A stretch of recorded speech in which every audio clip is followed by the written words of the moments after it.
আসসালামু আলাইকুম রহমতুল্লাহ। আশা করি সকলেই ভালো আছেন। দেখছেন আমার ছাদ বাগানের একটি পানির ট্যাঙ্কি কেটে দুটি টব বানিয়েছি। সেই টবে ফল গাছ লাগাতাম আগে, এখন ফল গাছ লাগাই না। বেশ 3-4 বছর হলে আমি ধুন্দুল চাষ করে থাকি, তো এবারও ধুন্দুল চাষ করেছি। কিছুদিন আগে একটা ভিডিও দিয়েছিলাম, তখন ধুন্দুল গাছটি ছোট ছিল।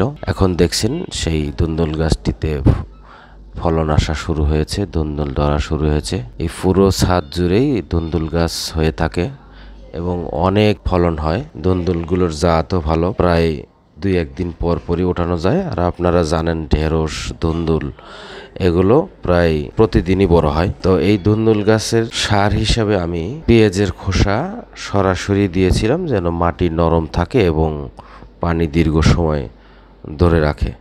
সেই জন্য পেঁয়াজের খোসা ব্যবহার করেছি। আপনারা চাইলে এরকম একটি পানির ট্যাঙ্কি 2 ভাগ করে 2টি টব বানিয়ে আপনারা বিভিন্ন কিছু চাষ করতে পারেন। টবটি বেশ বড় হয়, সেখানে যা লাগাবেন সেটাই খুব ভালো হবে। তো এরকম ছাদ বাগান সম্পর্কে বিভিন্ন পরামর্শমূলক ভিডিও আমার চ্যানেলে দেওয়া রয়েছে। প্রয়োজনে আমার চ্যানেলটি সাবস্ক্রাইব করে সেই ভিডিওগুলো দেখতে পারেন এবং বেশি বেশি শেয়ার করবেন, সকলকে দেখার সুযোগ করে দেবেন। ধন্যবাদ সকলকে, ভালো থাকবেন। আল্লাহ হাফেজ।